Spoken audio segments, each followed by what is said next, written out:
El Titanic. Más de 100 años después de su hundimiento, todo el mundo sigue conociendo su historia. Con más de 1.500 muertos, es la mayor catástrofe marítima civil hasta la fecha. Y esa es la triste razón por la que el Titanic sigue siendo el barco más famoso del mundo hasta el día de hoy. Lo que mucha gente no sabe hoy en día, sin embargo, es que el Titanic tenía dos barcos gemelos casi idénticos, el Olympic y el Britannic. Aunque sus historias no terminaron de manera tan catastrófica, sus carreras fueron igualmente dramáticas, ya que todas estuvieron marcadas por la mala suerte. Al final, aunque eran los barcos más grandes de su tiempo, solo uno de ellos permaneció en servicio más de un año. Aquí está su historia. El primero y homónimo de los tres transatlánticos de la clase olímpica era el RMS Olympic. Su construcción comenzó en diciembre de 1908, aproximadamente 3 meses antes que la del Titanic en Belfast, donde los otros dos barcos también serían construidos después. En esa época, la compañía naviera White Star Line competía ferozmente por el título del transatlántico más rápido y grande del mundo. Este último ya había sido superado por 7 de sus barcos antes de que el Olympic recuperara el título por 8ª vez al RMS Mauretania, de la línea Cunard. Sin embargo, a pesar de la creencia popular, los barcos de la clase olímpica nunca fueron los más rápidos, ni siquiera fueron diseñados para serlo. Los objetivos principales eran el tamaño, el lujo y la comodidad del viaje. Como resultado, el galardón a la travesía más rápida del Atlántico se mantuvo con el Mauretania hasta 1929. La ambición de construir no solo el primer barco de más de 40.000 toneladas, sino de construir varios, era un riesgo financiero, incluso para una compañía marítima consolidada como la White Star Line. Los fondos necesarios para este proyecto colosal provenían en parte del magnate estadounidense de las finanzas JP Morgan, uno de los banqueros más ricos e influyentes de su tiempo, que había comprado indirectamente la White Star Line en 1902. Sin embargo, casi nada podría salir mal. El Olympic se lanzó al agua el 20 de octubre de 1910. Como es costumbre en la White Star Line, no se organiza ninguna ceremonia de bautizo de antemano. En los meses siguientes, miles de trabajadores convirtieron el casco vacío en un barco funcional. Una vez completado, el Olympic realizó con éxito su viaje inaugural de Southampton a Nueva York el 21 de junio de 1911. Su viaje inaugural atrajo una atención considerable de parte de la prensa mundial y el público. Solo en Nueva York, decenas de miles de personas vinieron a ver con sus propios ojos el barco más grande del mundo. Las cosas parecían ir según lo planeado, pero el desastre ocurrió sin demora. 3 meses después de su puesta en servicio, el 20 de septiembre de 1911, el Olympic, bajo el mando del capitán Edward Smith, estuvo involucrado en una colisión con el crucero HMS Hawke, mientras se cruzaban en la bahía de Osborne. El halcón es succionado por el costado del Olympic, cerca de la popa.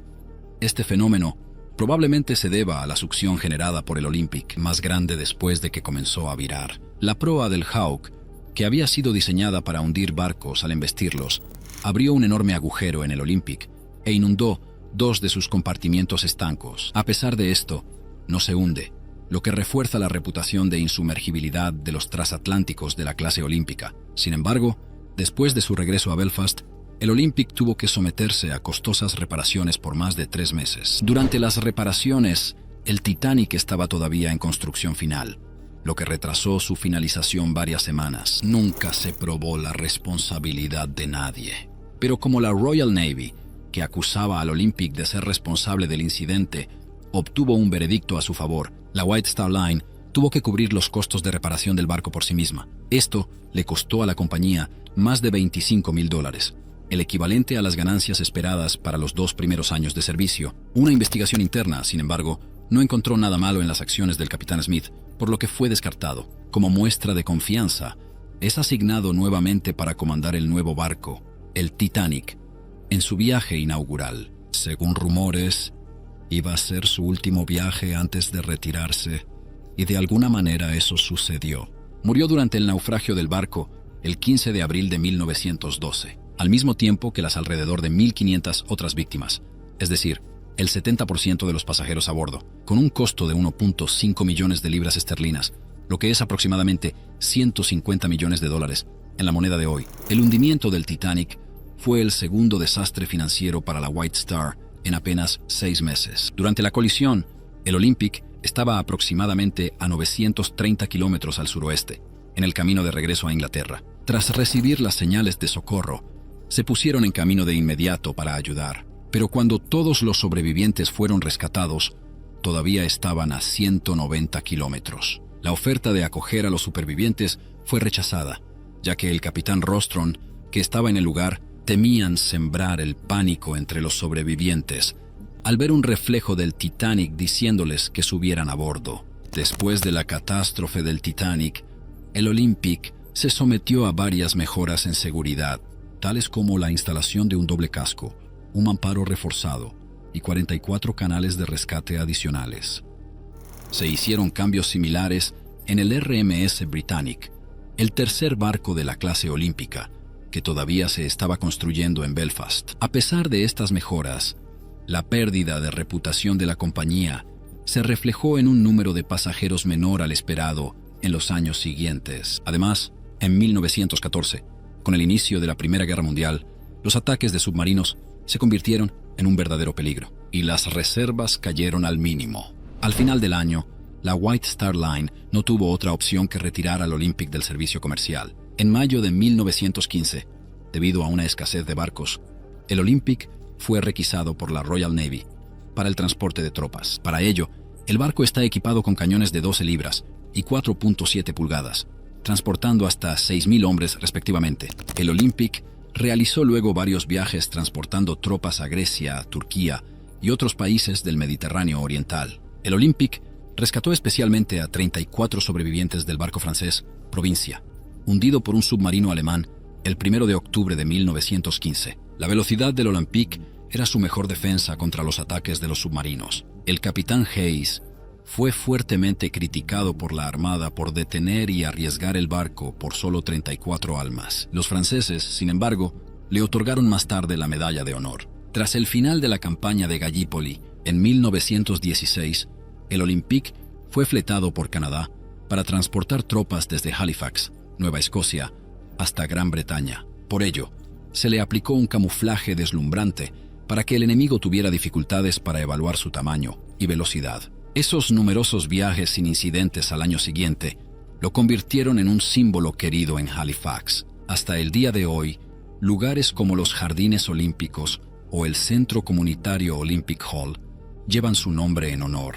Pero el Olímpico no es el único vínculo entre Halifax y el Titanic. Halifax está a solo 1.100 kilómetros al oeste de donde se hundió el Titanic. Muchos cadáveres encontrados después fueron llevados allí para que las familias pudieran identificarlos y enterrarlos. Por eso Halifax es el lugar de descanso final para más víctimas del Titanic que cualquier otro lugar. 150 de las víctimas del Titanic están enterradas aquí. Un hombre llamado G. Dawson. ¿Eso les suena? Joey Dawson es el hombre interpretado por Leonardo DiCaprio en la película Titanic de 1997. Jack Dawson era un personaje completamente ficticio y no se basaba en Joseph Dawson, enterrado aquí, que era un cargador de carbón a bordo del barco. Pero como su tumba dice simplemente J. Dawson, muchas personas creyeron que era la tumba del personaje de la película.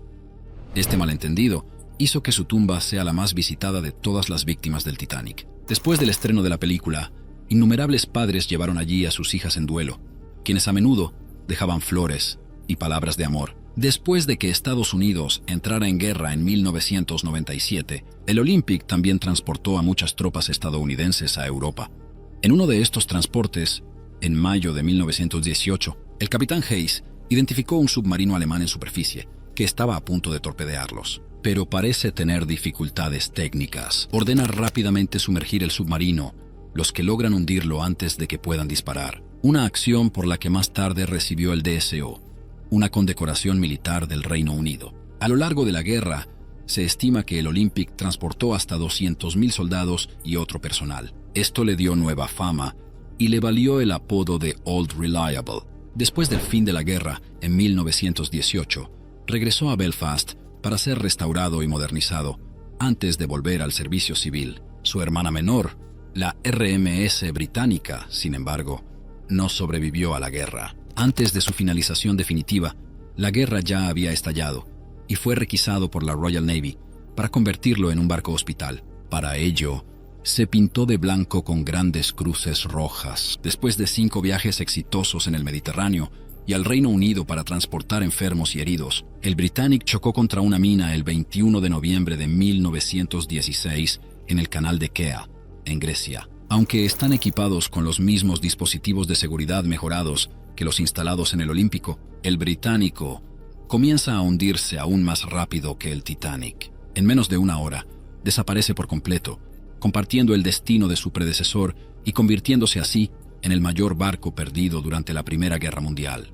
Sin embargo, debido a la temperatura más alta del agua, con el mayor número de botes de rescate disponibles y una ayuda más rápida, 1.006 de las 1.036 personas a bordo pudieron ser salvadas. La mayoría de los 30 fallecimientos se debieron a 2 operaciones de rescate, que se lanzaron al agua sin autorización y fueron succionados por las hélices aún en movimiento en un intento de encallar el barco. Una de las pocas ocupantes de estos botes de rescate que sobrevivió es la enfermera Violet Jessop, quien logró saltar de su bote justo a tiempo. Lo que hace esta historia aún más asombrosa es que también estaba a bordo del Olympic durante la colisión con el HMS Hawke y fue una de las pocas sobrevivientes del desastre del Titanic. Como buque conscripto al servicio de la corona en el momento de su hundimiento, el naufragio del Britannic perteneció al gobierno británico durante los siguientes 80 años hasta que fue vendido, en 1996, al famoso historiador marítimo británico Simon Mills